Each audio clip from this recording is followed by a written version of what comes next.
जाइए, रुक जाइए, लड़िए मत आप लोग। मीराबाई ने आपको याद किया है, तुरंत।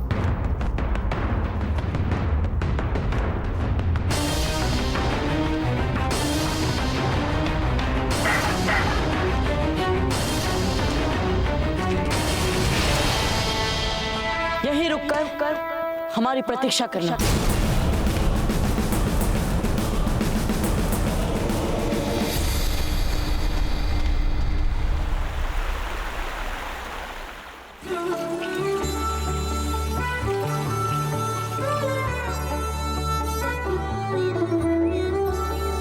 प्रताप, तुम्हें ये सब करने की आवश्यकता नहीं थी।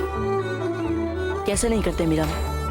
आपके चरणों के स्पर्श मात्र से भी हमें इतनी तृप्ति, इतना संतोष मिलता है जितना युद्ध भूमि में शत्रुओं को पराजित करते समय भी नहीं मिलता। तुम अपना धर्म इतने अच्छे से निभा रहे हो, ये जानकर हमें बहुत ही अच्छा लगा। अपने कर्म और धर्म इन दोनों को निभाने से कभी झिझकना नहीं चाहिए। पिछली बार भी जब हमें आपसे मिलने का सौभाग्य मिला था, आपने हमसे यही कहा था मीरा। तब से लेकर आज तक हमने आपके बताए हुए मार्ग पर चलने का प्रयास किया है, और यहाँ तक कि हमने द्वारका में भी अपना धर्म का मार्ग नहीं छोड़ा मीरा माँ। हमने तो बस तुम्हारी मन की जानी और उसे तुम तक पहुंचाने का प्रयास किया। नहीं मीरा माँ, आपने इससे भी बढ़कर हमारे लिए बहुत कुछ किया है। आपने हर क्षण हमारी रक्षा की है। जब जब हम युद्ध क्षेत्र में शक्तिशाली शत्रुओं के बीच घिरे हैं, आपने ही हमें उन परिस्थितियों से बाहर निकालकर हमें एक नया जीवन दिया है। तुम मेवाड़ से यहाँ तक बस यही बताने के लिए आए थे? हाँ, और हम आपसे कुछ मांगना भी चाहते हैं मीरा माँ।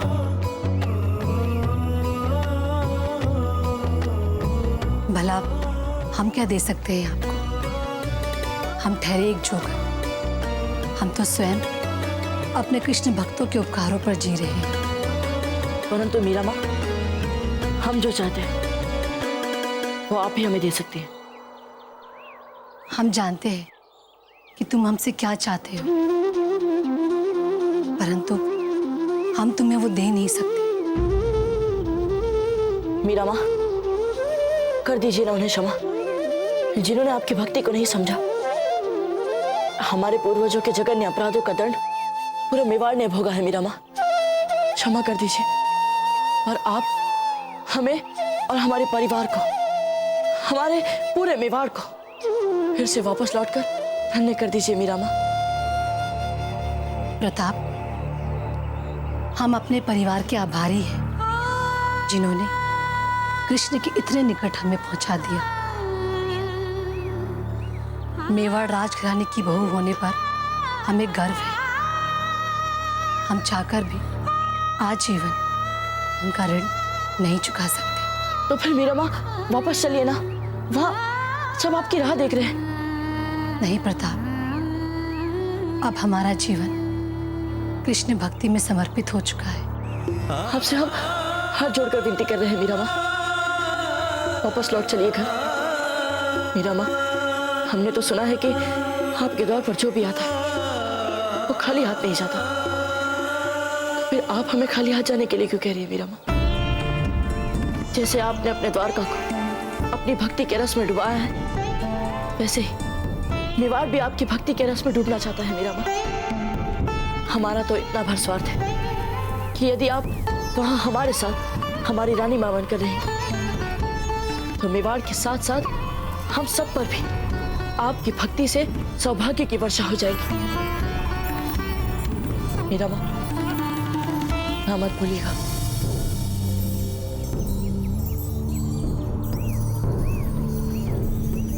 उठो। ठीक है, अगर तुम यही चाहते हो कि हम अपने घर लौट जाएं, तो हम अपने घर लौट जाएंगे। सच में मीरा माँ? हाँ, अब हमें भी लगता है कि हमारे घर का मार्ग दिखाने के लिए प्रभु ने तुम्हें ही चुना है। और अब हमें भी आभास हो रहा है कि हमारा समय आ गया। कोटि कोटि धन्यवाद मीरा माँ, कोटि कोटि धन्यवाद। चलिए हम इसी समय अपने घर के लिए चल पड़ते हैं। चलिए। हाँ, किंतु घर जाने से पहले हम कुछ समय अपने गिरधर गोपाल के साथ बिताना चाहते हैं। जैसे आपकी इच्छा। हमारा आशीर्वाद है तुम्हारे साथ। तुम सदैव अपने धर्म पर अडिग रहो, तुम्हें यश मिले, कीर्ति मिले, कल्याण हो तुम्हारा।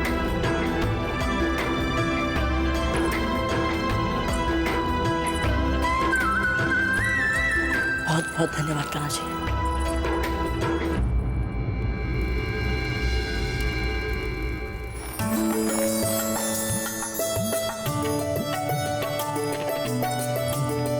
शीघ्र उद्यान से सफेद फूल लेकर आओ। और ये क्या, यहाँ पर फूलों की मालाएं बहुत कम लगी है। ऐसे सजावट करोगे आप? यहाँ पर लेकर आओ वो सारे फूल। ध्यान रहे, रथ मेवाड़ की सीमा पर समय से पूर्व ही पहुंच जाना चाहिए। उन्हें एक पल भी प्रतीक्षा करने का कष्ट ना हो। ये फूल वहाँ पर लगवा, ठीक है? स्वागत की तैयारियां कैसी चल रही? बहुत अच्छे से रहना जी। किसके स्वागत की तैयारियां हो रही हैं इतनी धूमधाम से? मामलक जी, आप यहाँ? खम्मा गणी राणा जी। गणी खम्मा, आइए। अरे ये नन्हा अतिथि भी आया है यहाँ पर, हमने तो देखा ही नहीं। कितना प्यारा है। आइए मामलक। अचानक यहाँ कैसे आना हुआ? हमारे बेटे का नामकरण संस्कार है, आपको निमंत्रण देने आए हैं। यदि आप नहीं होती तो हमारा पुत्र जन्म ही नहीं ले पाता। इसके नामकरण संस्कार में आपको आना ही पड़ेगा, और कुंवर प्रताप को भी अवश्य लेकर आइएगा। इतना कुछ सुना है उनके बारे में, किंतु कभी उनसे मिले ही नहीं। वैसे कुंवर प्रताप है कहाँ? कहीं दिखाई नहीं दे रहे। कुंवर प्रताप है नहीं यहाँ। मीरा भाभी को द्वारका से मेवाड़ लाने के लिए गए हैं। मीरा माँ को? हाँ, उन्हीं के स्वागत की तैयारियां चल रही हैं सब। वैसे अभी कुछ देर पहले ही समाचार आया है कि कुंवर प्रताप मीरा भाभी से मिल चुके हैं, और मीरा भाभी ने उनका आग्रह स्वीकार भी कर लिया है, और घर वापस लौटने की स्वीकृति भी दे दी है। जल्दी वो दोनों आते हो। अरे वाह, ये तो बहुत ही अच्छा समाचार सुनने को मिला। किंतु ये चमत्कार ये कैसे हुआ? ये सब हम बाद में बताएंगे विस्तार से। अभी भीतर चलिए, आइए।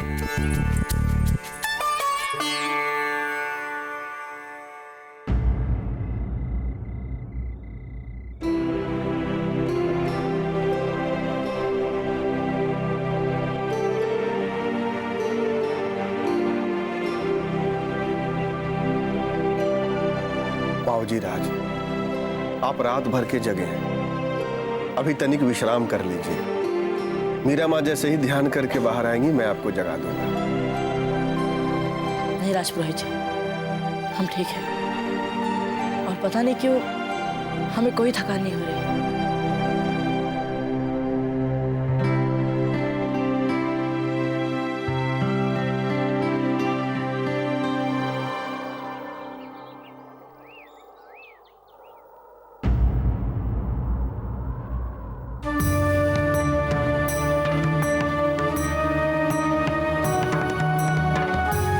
भोर हो गई, अब तक मीरा माँ बाहर नहीं आई।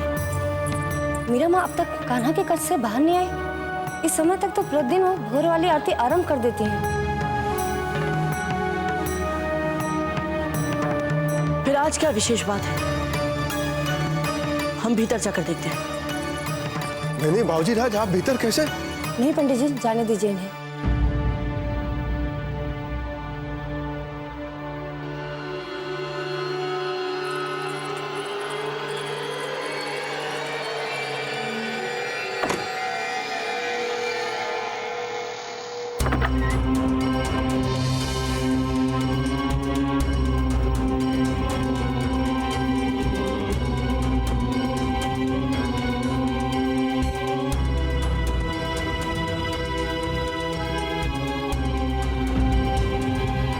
ये तो मीरा माँ का एक तारा है, परंतु मीरा माँ कहाँ है? सुनिए, आप में से किसी ने मीरा माँ को कहीं जाते हुए देखा है? किस ओर गई है वे? बताइए ना। किसी ने भी मीरा माँ को जाते नहीं देखा।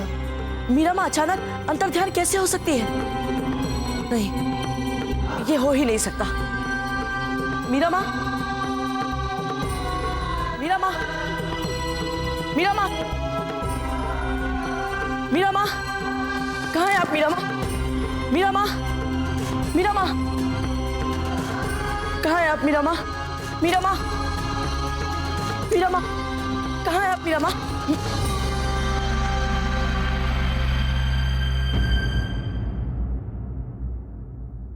राजपुरोहित जी, हम वहां मीरा माँ को खोज रहे हैं और आप यहाँ शांति से खड़े। निभा दिया मीराबाई ने आपको दिया हुआ वचन बाबूजी राज। क्या? परंतु मीरा माँ ने तो हमें वापस घर लौटने का वचन दिया था। अपने घर ही तो गई हैं वे, अपने कृष्ण के पास, हरि के धाम। मन और आत्मा तो बहुत पहले ही समर्पित कर चुकी थी वे कृष्ण को, किंतु आज मीराबाई का कृष्ण के साथ संपूर्ण मिलन हुआ है बाबूजी राज। विलीन हो गई है वे कृष्ण में।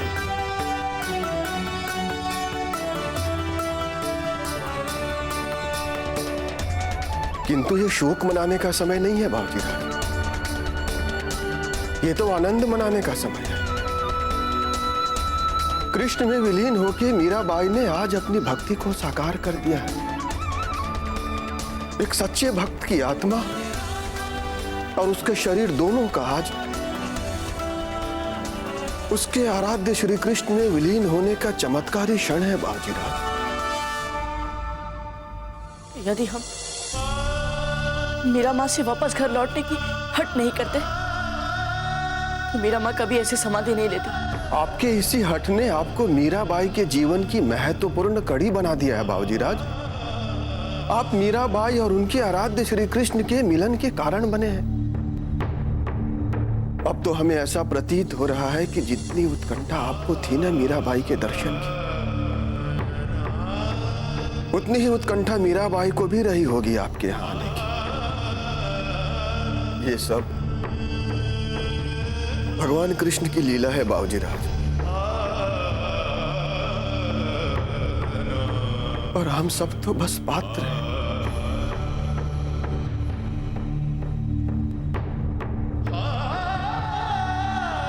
हम कृष्ण जी की इस मूर्ति को चित्तौड़ के राजमहल में रखेंगे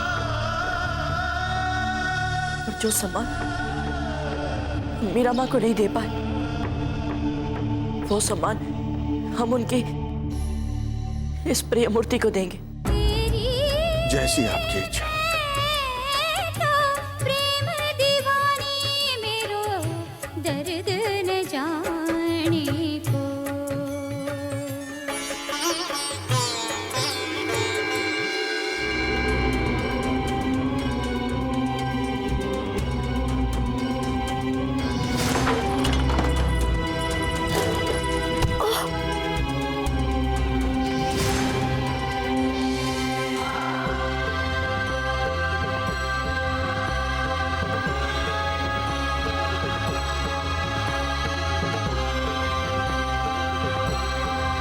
राजघराने की मान मर्यादा की रक्षा के लिए हम आपको आदेश देते हैं कि आप जल्द समाधि ले लें।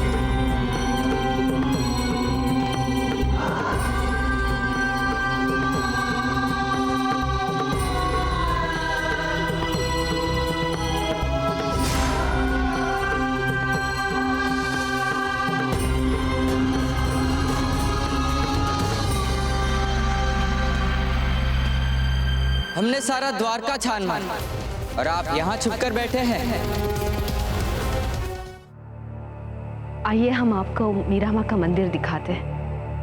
दिखाइए ना, हमसे अब और प्रतीक्षा नहीं हो रही।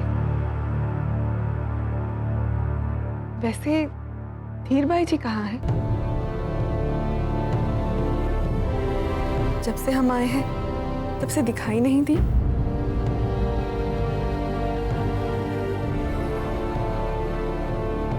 यूँ समझ लीजिए हंसा भाई जी, धीर भाई जी हमारे बीच रहकर भी हमारे साथ नहीं है।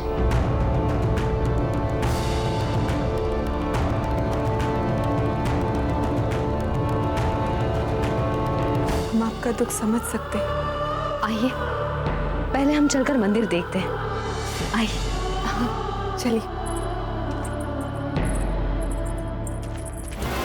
चलो चलो कम से कम हमारी ललकार की इज्जत करने के लिए ही सामना कर लो हमारा, वरना हमें लगेगा कि इतने बरसों बाद तो हमें कोई ऐसा दुश्मन मिला था जिसे हमने मुकाबले के लायक समझा, और वो भी एक डरा हुआ सहमा सा चूहा निकला।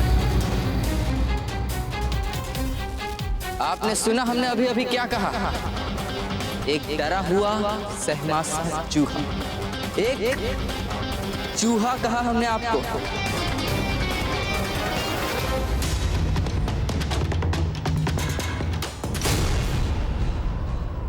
आंसू?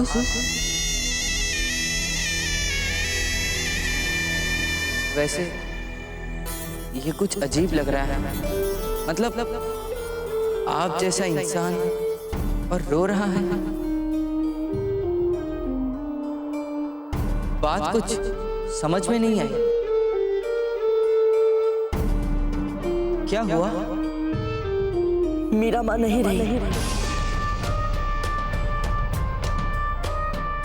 वे चली गई सदा सदा की।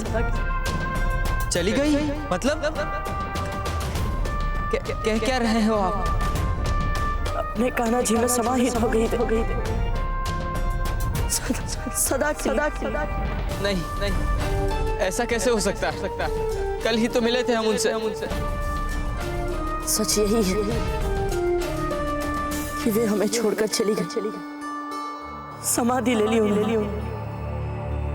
और जानते हैं कि ऐसा क्यों हुआ? क्योंकि हमने मीरा माँ से कहा था कि आपको हमारे साथ हमारे घर चलना पड़ेगा, हमारे मेवाड़।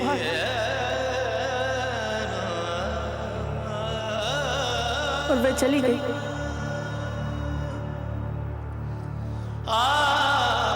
राजपुरोहित जी कहते हैं कि मीरा माँ अपने घर ही तो गई है, अपने कान्हा जी के समक्ष। बहुत बहुत सुखी है वे वहां, परंतु हम राजपुरोहित जी से सहमत नहीं है, क्योंकि हम चाहते थे कि मीरा माँ हमारे साथ रहे, हमारे पास रहे।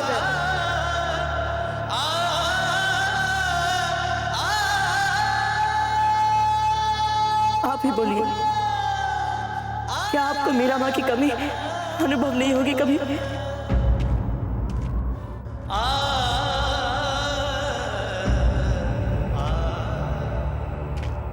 हम भी किस हृदयहीन योद्धा से सहानुभूति की अपेक्षा कर रहे थे।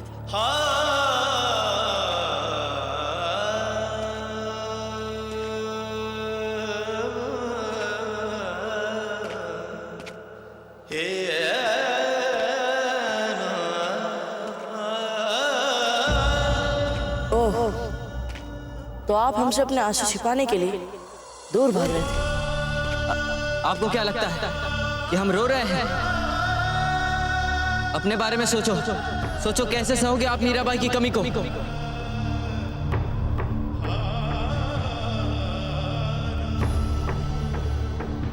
देखो, हमारी मंशा आपका कष्ट बढ़ाने की नहीं थी।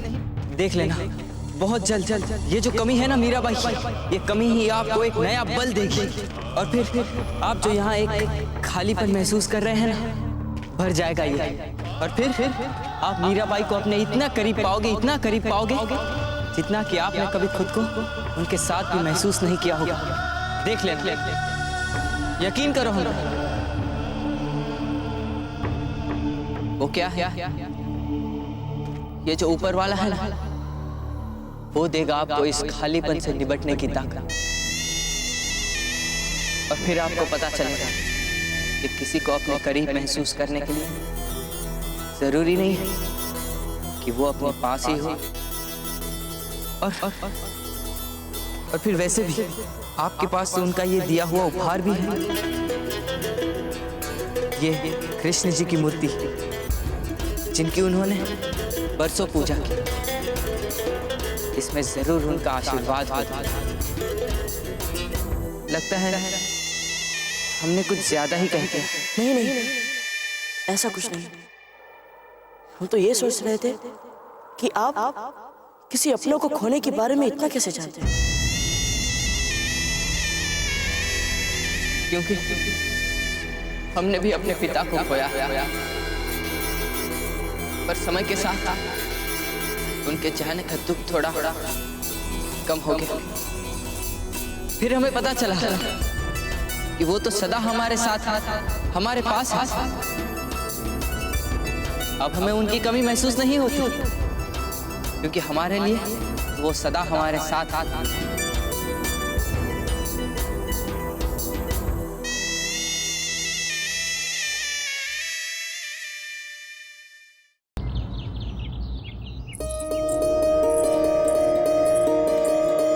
अरे वाह,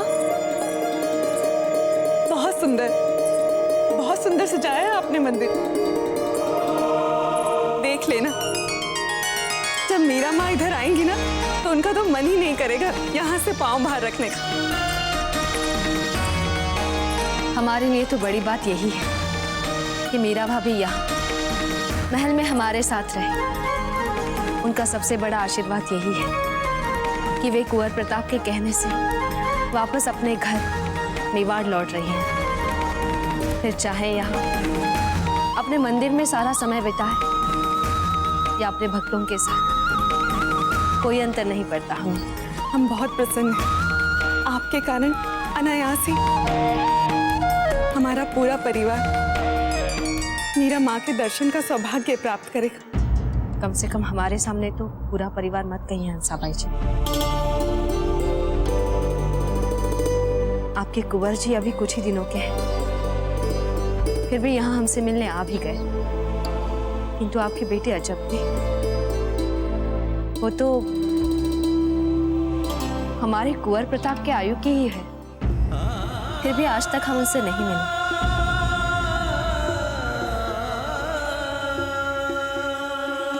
चलिए ना, कृष्ण मुरारी जी के लिए फूलों की माला नहीं बनानी क्या?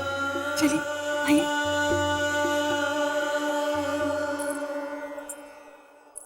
चलिए मामरक्षी। आप जब मीरा माँ से मिले थे तब उन्होंने आपको कोई खास इच्छा बताई थी? उन्होंने हमसे कहा था कि कभी भी अपने धर्म के मार्ग से अलग मत होना। हमें हमारे पिताजी ने कुछ ऐसा ही कहा था। हम चाहते हैं कि आप हमारा ये ख्वाब जरूर पूरा करें जलाल, और सारे हिंदुस्तान में मुगलिया परचम फहराने में जो सबसे बड़ी रुकावट आपके सामने आएगी वो राजपूतों से आएगी। और उनकी अंतिम इच्छा को हमने अपना धर्म बना लिया, और अब उसी धर्म को हम पूरा करेंगे। देखा, आप फिर वैसे ही देख रहे हैं जैसे हमने कुछ ज्यादा ही कह दिया हो। देख रहे हैं जो आप सचमुच दिख रहे हैं वैसे है नहीं। आपकी इन 2-4 बातों को सुनकर ऐसा लग रहा है कि जैसे हम कुछ ही दिनों में अपने इस दुख से उभरकर धर्म का एक नया मार्ग फिर से ढूंढ पाएंगे।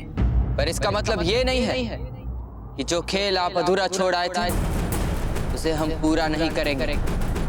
घबराइए मत, हम भी अधूरा खेल नहीं खेलते। द्वारका की सीमा तक की यात्रा यहाँ से बहुत ही लंबी है। अब तो कई अवसर आएंगे हमें अपने अधूरा खेल पूरा करने के।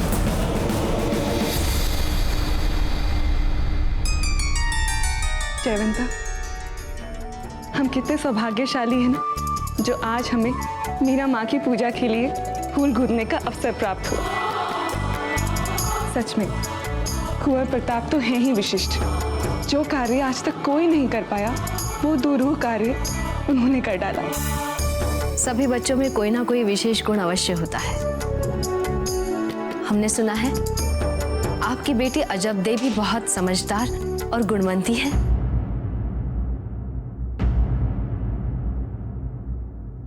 क्या हुआ हंसा? अजब दे का नाम लेते ही आप विचलित हो गई। सब ठीक तो है ना?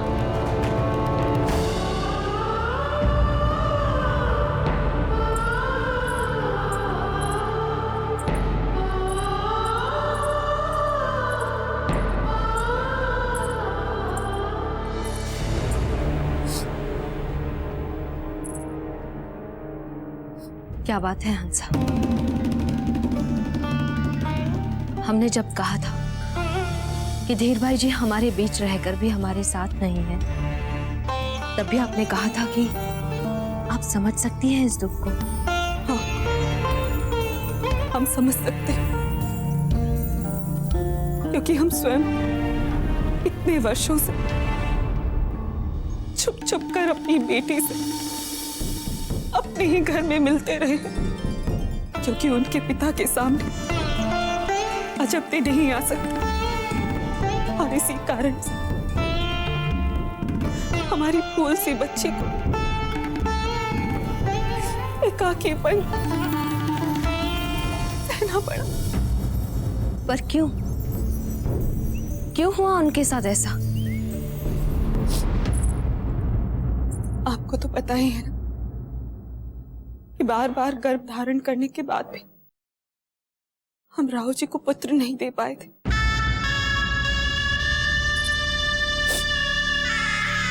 अजब दे के जन्म से पहले जब हम गर्भवती हुए, तब हमें पता चला कि हमारे गर्भ में जुड़वा बच्चे हैं। ये सुनते ही घर में खुशी की लहर दौड़ गई। राव जी को भी लगा कि जुड़वा बच्चों में से एक बच्चा पुत्र अवश्य ही होगा और उनकी पुरानी मनोकामनाएं पूर्ण हो जाएगी। तो जब हमने जन्म दिया तो क्या हुआ हंसा?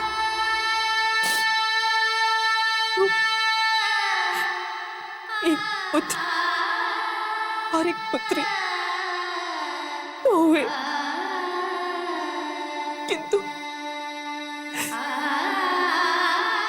पुत्र जीवित नहीं था।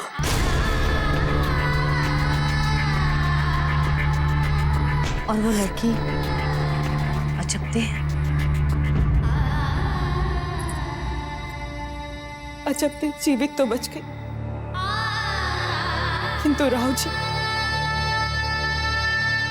जी ने उन्हें अपने जीवन के सभी दुर्भाग्य, सभी दुखों, सभी असफलताओं का कारण उन पर मर दिया। कभी भी जो कुछ भी बुरा हुआ, उस सबका अपराधी अजब दे को बनाकर उन्हें हम सबके जीवन से जैसे निकाल ही दिया। अपने ही घर में उन्हें निर्वासित जीवन जीने के लिए विवश कर दिया।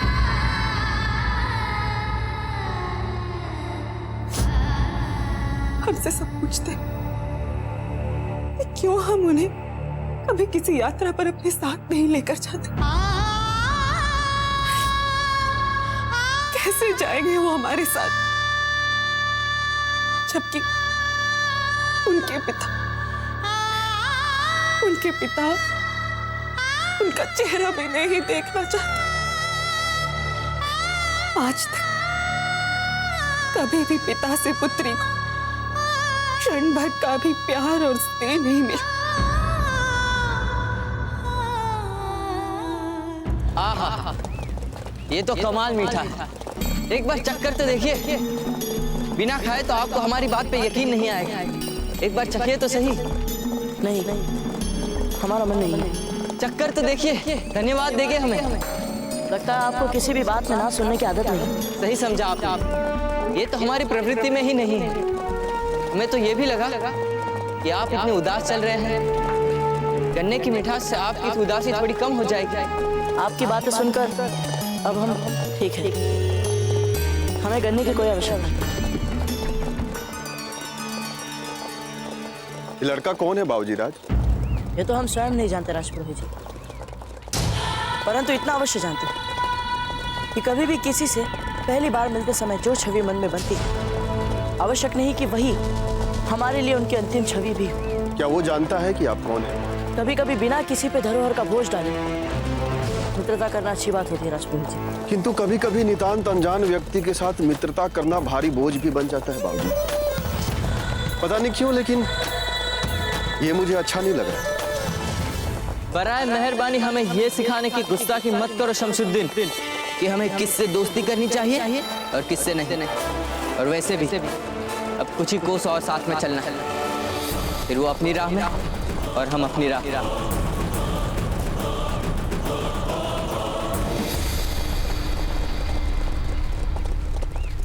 सुभान अल्लाह, क्या खूबसूरत मंजर है ये। कैसे सूरज की रोशनी में नहा खामोशी से दमकते हुए बह रही है नदी।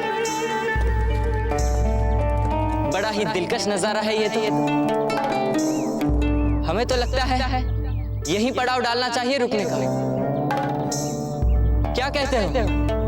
हम स्वयं यही बोलने वाले थे, और वैसे भी संध्या की पूजा का समय भी हो गया।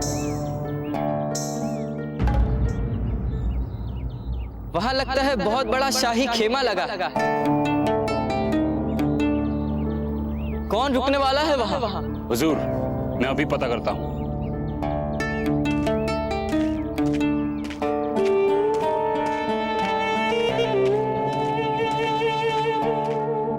ये देखिए, ये अजब ने अपने हाथों से बनाया है। वाह, कितना सुंदर, अद्भुत। ये तो उनके कई गुणों में से एक है। भोजन भी बहुत अच्छा बनाती हैं, और उद्यान तो बहुत ही अच्छा संवारती है। और यही नहीं, वेद पुराणों का भी बहुत अच्छा ज्ञान है। बस दुख तो इसी बात का है कि उनके पिता ने कभी भी उनके गुणों को देखा ही नहीं। किंतु अजब ने कभी कोई प्रश्न नहीं किया, और ना ही अपने चेहरे पर कोई उल्हाना लाई। वो तो अच्छा है कि उनका एकाकीपन बांटने के लिए उन्हें फूल कवर जैसी सखी मिल गई। अजब की बचपन की सखी, मारवाड़ की राजकुमार, मारवाड़ के राजा राव मालदेव सिंह की पौत्री है। दोनों में अटूट प्रेम है, कोई दोनों को अलग नहीं कर सकता। बस कभी फूल बिजौलिया आती है तो कभी अजब मारवाड़ चली जाती है। यही लगा रहता है दोनों। वो कान्हा जी है ना, जब भी किसी के जीवन में खालीपन आता है वो उसे ऐसे ही भर देते हैं। इसलिए तो उन्हें करुणामयी भी कहते हैं। बिल्कुल सही कहा आपने। तू मारवाड़ से आ रही है अजब दे? हाँ, अभी भाई का नामकरण संस्कार है ना, तो याद आई है उन्हें घर की। फूल और अजब दे दोनों बिजौलिया के लिए मारवाड़ से निकल चुके हैं।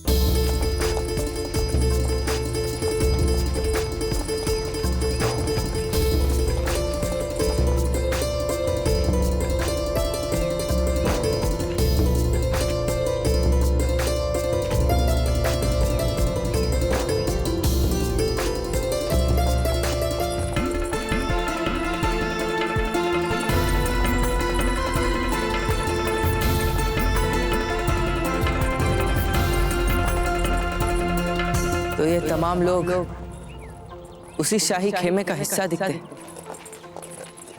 अपने पुत्री की मित्रता की चुगली कर रही हैं आप हमसे? भूल गई, विवाह से पहले हम दोनों भी ऐसे ही थी। आपके आंगन में मोर भी पंख झाड़ते थे तो पता चल जाता था हमें।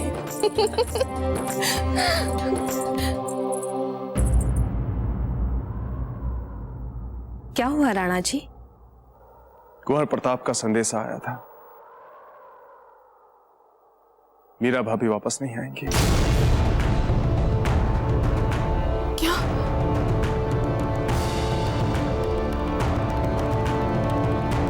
इतना बड़ा निर्णय लेने के लिए कुछ समय तो चाहिए उन्हें। हम सब तो बस यूं ही, कोई बात नहीं, आज नहीं कुछ समय बाद सही। नहीं जयवंताबाई जी, मीरा भाभी अब कभी नहीं आएंगी। उन्होंने समाधि ले ली है।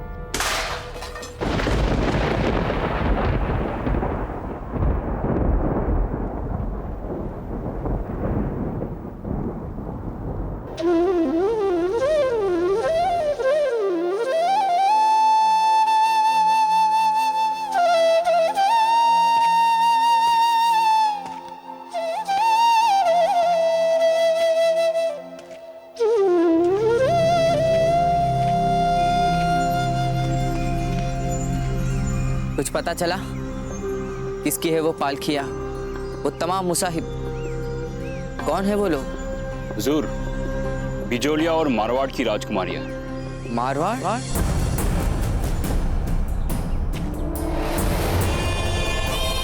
राजपुताने की सबसे ताकतवर रियासत है ना? जी हाँ जहांपन। और किंवदंती तो ये प्रचलित है कि उस छोटी सी राजकुमारी का सौंदर्य कई कवियों की प्रेरणा का स्रोत रहा है। वाकई? पर हमने तो सुना था राजपूत राजकुमारियां सख्त पर्दा रखती हैं। सही सुना है हुजूर, किंतु सुंदरता तो इत्र की तरह होती है जो बिना दिखे ही चाहू ओर अपनी खुशबू फैला देती है।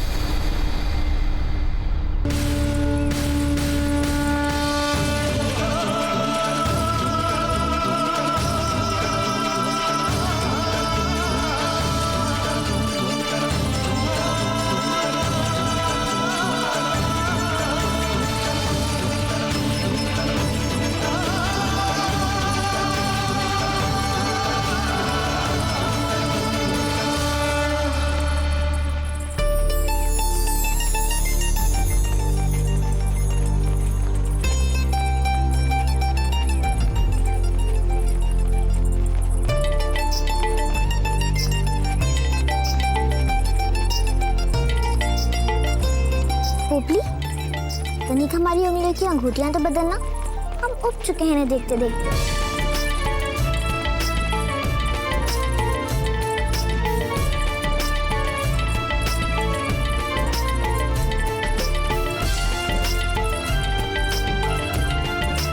धन्यवाद पोपली। वाह, कितनी सुंदर लग रही है ये। वो पुरानी वाली तुम रख सकती हो। धन्यवाद भाई साहब। अजब देखो ना, ये देखो हमारी नई अंगूठियाँ। हमें पूरा करने दो ये ग्रंथ पूर्ण। जब खेमे में आएंगे तो देख लेंगे आपकी अंगूठियाँ। इतने सारे ग्रंथ पढ़ के करेगी क्या? ठीक है, तुम्हारी इच्छा।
अजब दे, अब आप ही जाओ ना। और हाँ, अपना ग्रंथ अंदर ही छोड़ के आना।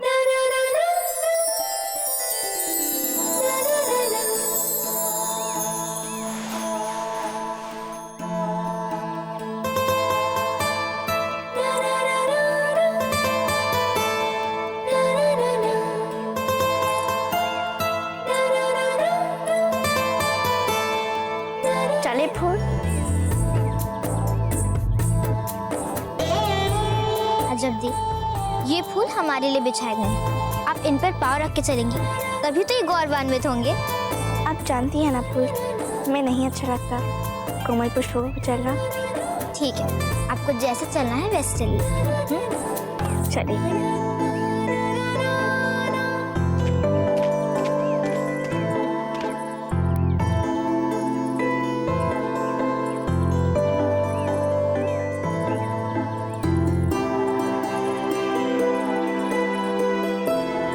इतना खूबसूरत नजारा देखे बिना कैसे रह सकते हैं आप?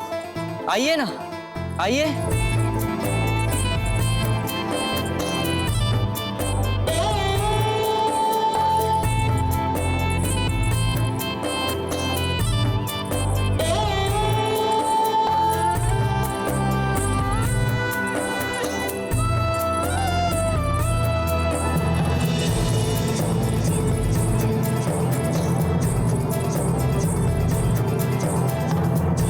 क्या हुआ बताते हैं।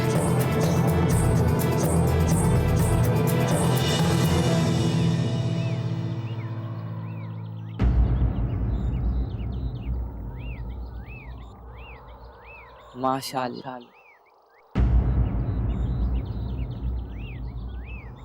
दिखाना क्या चाहते थे आप हमें?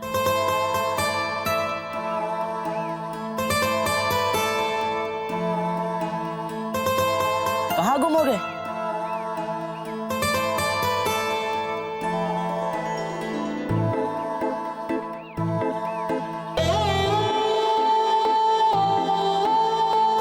अच्छा, ये सुंदर खेमा और 2 पालकियां, परंतु इसमें ऐसी क्या विशेष बात है?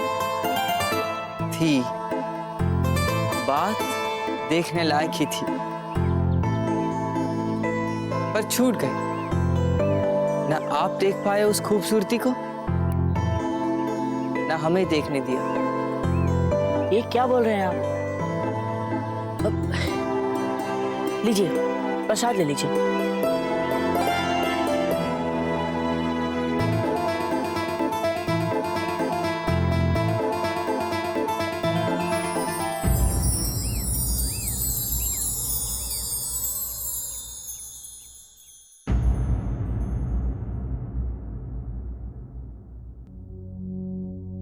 मीरा माँ की समाधि के बारे में जानकर कुंवर प्रताप पर क्या बीती होगी, कैसे सह पाए होंगे वे ये सब। भले ही उन्होंने कितने ही युद्ध लड़े हो, जीते भी हो, किंतु है तो वे एक मेरे भोले बच्चे।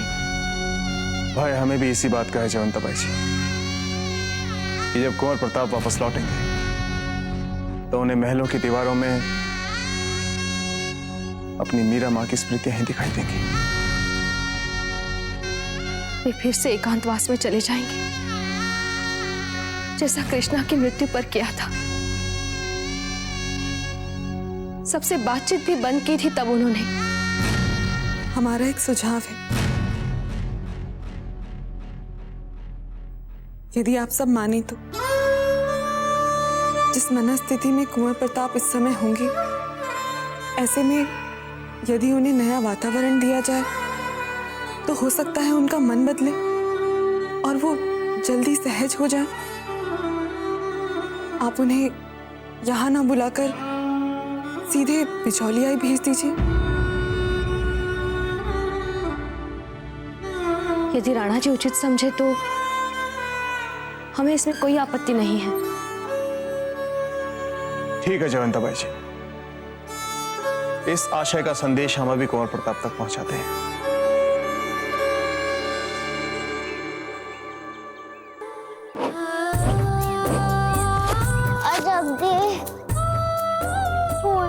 हम आपसे अंतिम बार पूछ रहे हैं, आप चल रही हैं या नहीं?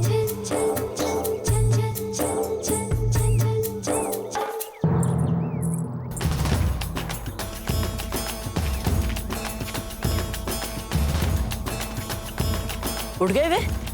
उनको इतनी जल्दी उठने की आदत नहीं है।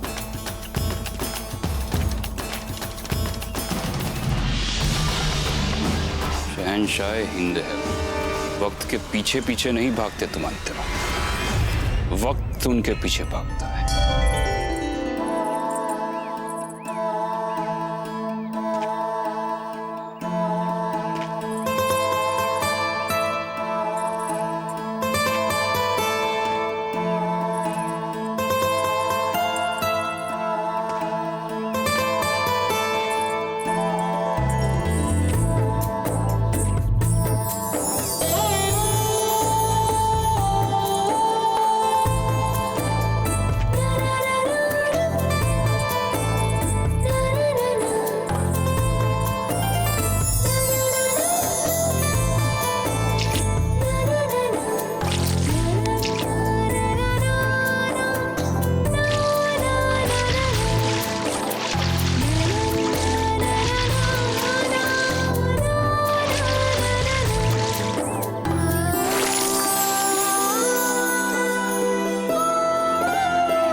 आदित्याय नमः।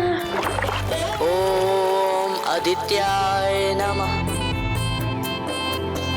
ओम विवस्ते नमः। ओम विवस्ते नमः।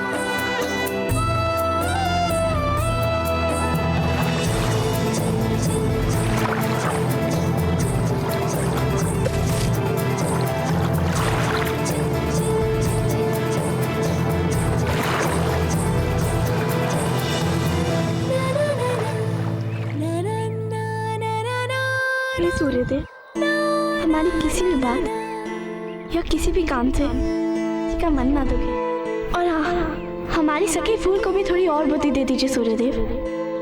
किसी ना किसी बात पे हट करती रहती है, हमारी तो एक भी नहीं सुनती।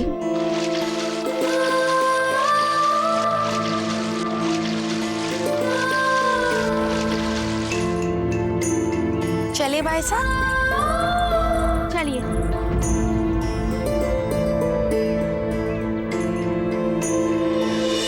हमारी माला,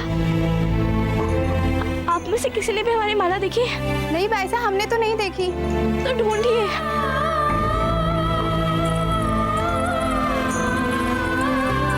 यहाँ पे तो नहीं है आपकी माला भाई साहब। हमें अच्छी तरह से पता है, जब हम नहाने के लिए गए थे वो हमारे गले में ही थी। हम जालिम जी को सूचित कर देते हैं, वो किसी को भेज देंगे आपकी माला ढूंढने के लिए। नहीं नहीं, हम इतनी देर तक प्रतीक्षा नहीं कर सकते, वो काफी दूर चली जाएगी। हमें ढूंढना ही होगा उसे।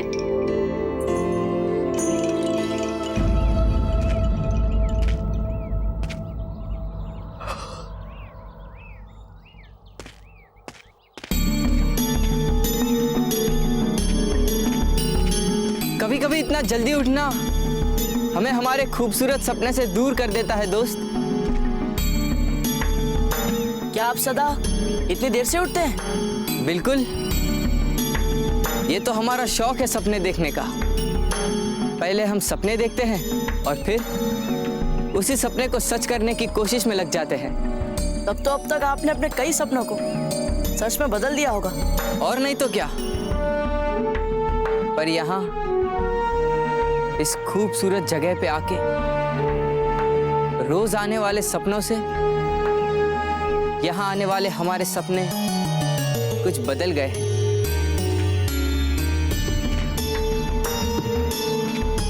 उनकी सूरत बदली है, उनकी सीरत बदली है। लगता है इस समय हमें आपको अपने सपनों में विचरण करने के लिए छोड़कर अपनी पूजा पूरी कर लेनी चाहिए। चलते हैं। देखिए दादा भाई जालम, आप हमारे संबंधी हैं, हमारे भाई लगते हैं, इसलिए हम आपका सम्मान करते हैं। किंतु आप इसका अनुचित लाभ उठाएंगे, इसकी चेष्टा कभी मत करिएगा। हमारे दाता ने आपको हमारे साथ हमारी सुरक्षा के लिए भेजा है, हमारे ऊपर अधिकार जमाने के लिए नहीं। जब हमने एक बार कह दिया कि हम नदी के पानी में स्नान करने जाएंगे, तो समझ लीजिए कि हम नदी के पानी में स्नान करने जाएंगे।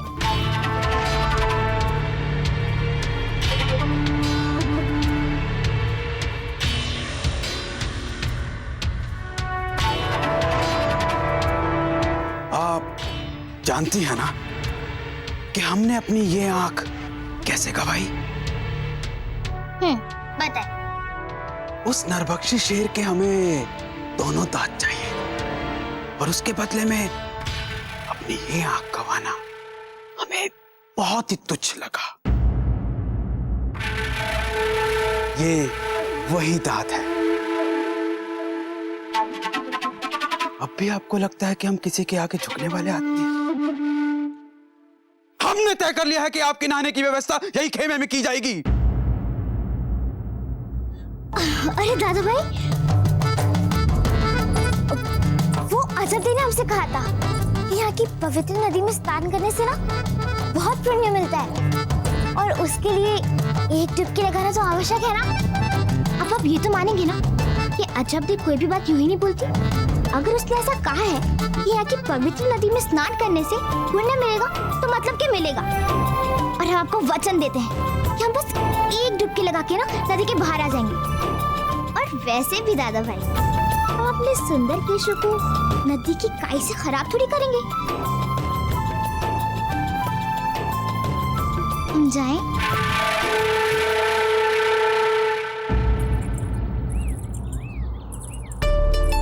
रुकिए।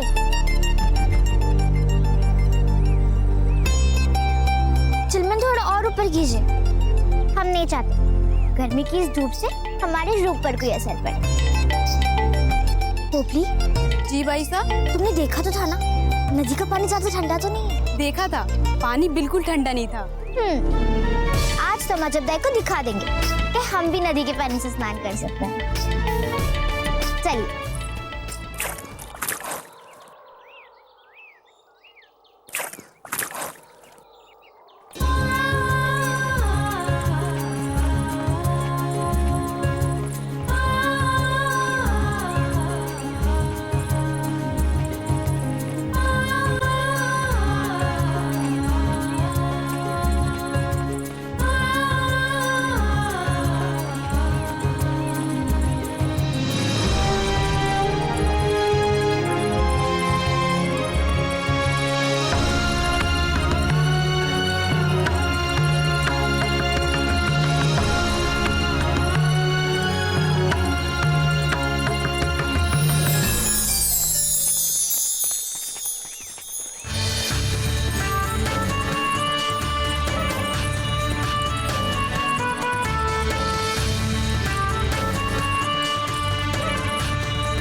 राजपुरोहित जी, कितने फूल चढ़ाए हो? बाबूजी राज, भगवान फूलों की संख्या से नहीं बल्कि उसके पीछे छिपी हुई भक्ति से प्रसन्न होते हैं। इतने वर्षों से पूजा कर ली, फिर भी आज तक हम अपने दाजीराज जैसे नियमित व्यवस्था वाली पूजा का पालन नहीं कर पाते। सदैव कुछ ना कुछ भूल हो जाती। कभी चंदन ठीक से नहीं लगता तो कभी कुमकुम रह जाता है। क्षमा करें बाबूजी राज, राणा जी पूजा अवश्य नियमित रूप से और पूरे मन लगाकर करते हैं, किंतु उस पूजा की सुचारू व्यवस्था और उसके नियमों का ध्यान रखती हैं आपकी रानी माँ। और इसे ही कहते हैं पति और पत्नी के बीच के संबंधों का आदर्श तालमेल। शास्त्रों में यही तो कहा गया है कि दोनों जीवन के प्रत्येक अंग में एक दूसरे के पूरक होने चाहिए। यहाँ तक कि धार्मिक कार्यों में भी। आप भी देख लीजिएगा, जब आपकी पत्नी आएंगी तो आपकी पूजा भी नियमित हो जाएगी। क्या राजपुरोहित जी, आप भी ना कहाँ की बात को कहाँ ले जाते हैं? हम अभी आते हैं बाबूजी राज।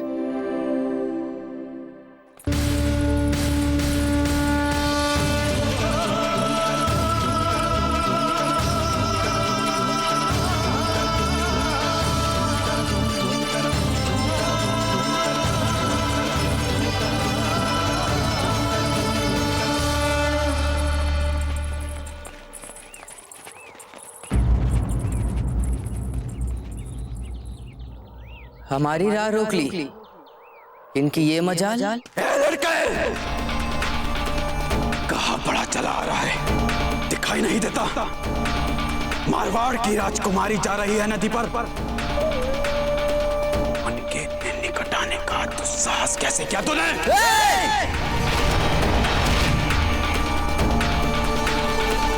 तुम्हारी इतनी हिम्मत? लड़के, तेरी ये अकड़ एक दिन तुझे बहुत महंगे पड़ेंगे, और हो सकता है कि वो दिन आज ही का हो। अगर हिम्मत है तो कर हमसे दो दो हाथ काड़े।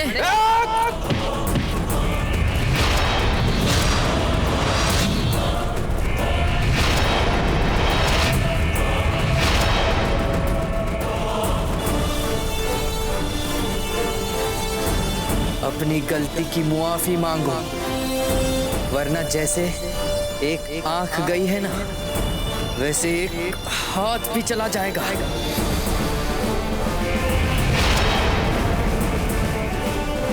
अरे रुकिए रुकिए रुकिए, छोड़िए इनका हाथ। हम कहते हैं छोड़िए इनका हाथ।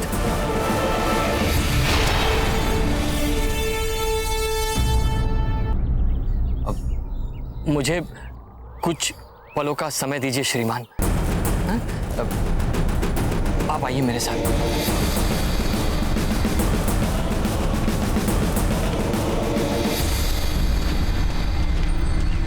आप ये क्या कर रहे हैं हुजूर? ये मत भूलिए कि इस समय आप छंद भेष में हैं, साधारण वेशभूषा में है। यदि ऐसे में आपने अपना साहस अथवा वीरता दिखाने का प्रयत्न किया तो आपका भेद खुल सकता है। अपनी हद में रहिए मियां तानसेन, मुलाजिम है आप हमारे, हमें सही गलत की मानी मत समझाइए। तो फिर ठीक है, जैसा आपको ठीक लगता है कीजिए। जाइए जाइए।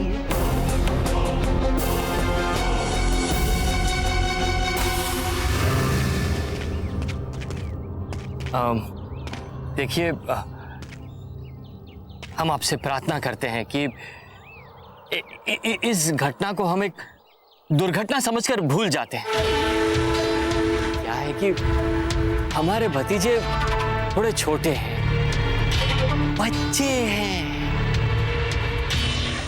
अपनी मर्यादाओं की समझ नहीं है उन्हें। हा? अच्छा, हम आपसे क्षमा मांगते हैं।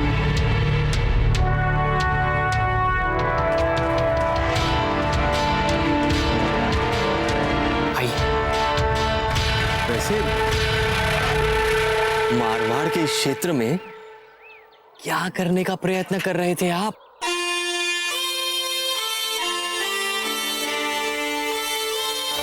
ऐसी कोई बात नहीं है जो आपको बताने लायक हो।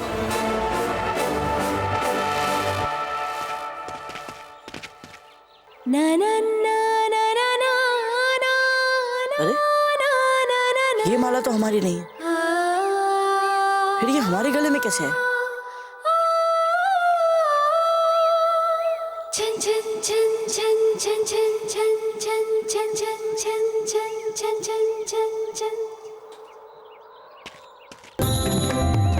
सुनो मित्र, आइए आइए, हमने अब कर ली अपनी पूजा। अब बोलिए, देखना है आसपास कुछ? जी नहीं, हमें कुछ नहीं देखना है। क्या हो गया?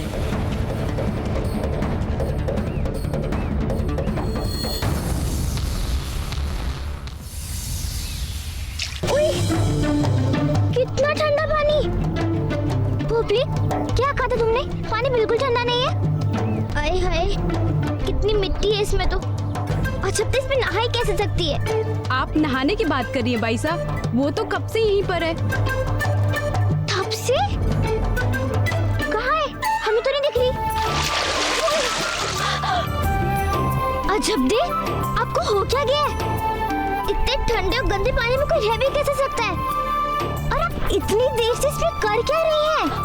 बोल, हमारी माला पता नहीं कहाँ चली गई, मतलब खो गई। कौन सी? वो शिवजी वाली माला?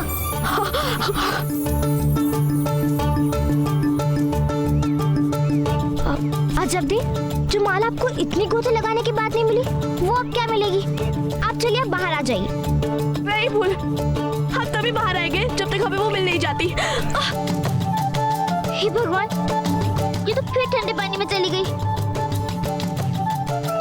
अजब दे, यदि आप पानी के बाहर नहीं आई तो हम भी उतरेंगे पानी में। क्या सचमुच? पर तुम्हें तो नदी के पानी में आना अच्छा नहीं लगता है ना भूल? हाँ, पर आप हमें विवश कर रही हैं।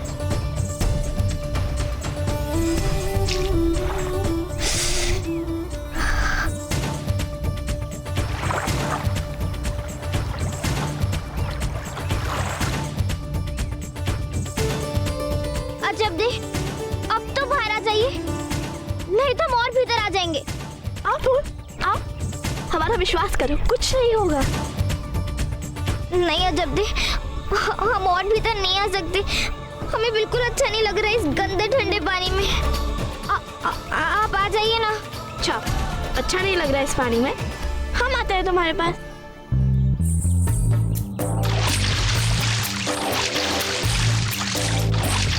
हमें तो पहले से ही पता चल गया था कि हमारी माला नहीं मिलने वाली है, पर सोचा इसी बहाने आपका नदी से जाने वाला डर हटा दूं। अजब दे, आप अपना ध्यान और अपनी बुद्धि हमारे अतिरिक्त कहीं और भी लगा लिया कीजिए। आपके अतिरिक्त हमारा है ही कौन फूल?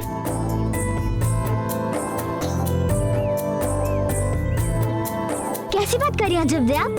हम हैं ना आपके लिए, और वैसे भी आपका सूनापन भरने के लिए हम अकेले ही पर्याप्त हैं। चलिए आपकी माला खोजने के लिए यहाँ एक दल भेजने की व्यवस्था करवाते हैं। नहीं फूल, अब हमारी माला नहीं मिलने वाली है। अच्छा, इतने विश्वास के साथ कैसे कह सकती हैं आप ये बात? पता नहीं क्यों, लेकिन पहले से ही पता चल जाता है। फिर तो आप बहुत उदास हो जाएंगी ना। एक तो वैसे ही आपको बहुत कम चीजें पसंद आती हैं, और उनमें से की माला भी थी। नहीं फूल, हम उदास नहीं होंगे। शिवजी ने हमें वो माला दी थी और उन्हीं ने वापस ले ली। उन्होंने हमारे भले के लिए ही तो सोचा होगा ना। हाँ हाँ, हमारी महाज्ञानी परम संतोषी सखी, जैसा आप कह रही हैं वैसा ही हुआ होगा। तो अब हम लोग अपने खेमे में चले? नहीं, अभी तक तो आपके बाल तक गीले नहीं हुए हैं। नहीं अजब दे, हम नदी में नहीं जाएंगे। तो नदी को आपके पास ले आए। झूठ मत बोलिए फूल, पानी बिल्कुल ठंडा नहीं है।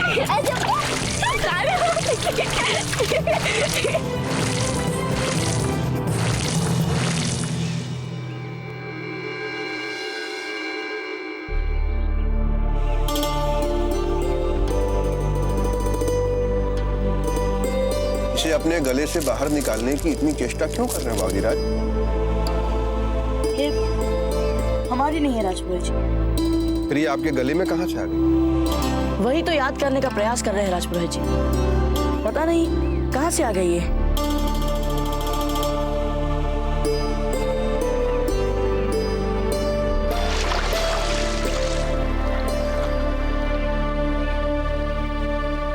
हाँ राजपुरोहित जी, स्नान करते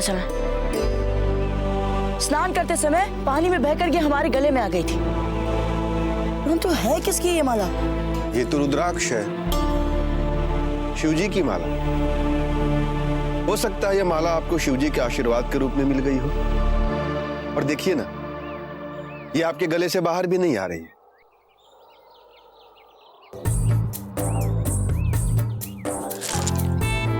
देखिए राजपुरोहित जी, आ गई ये बाहर।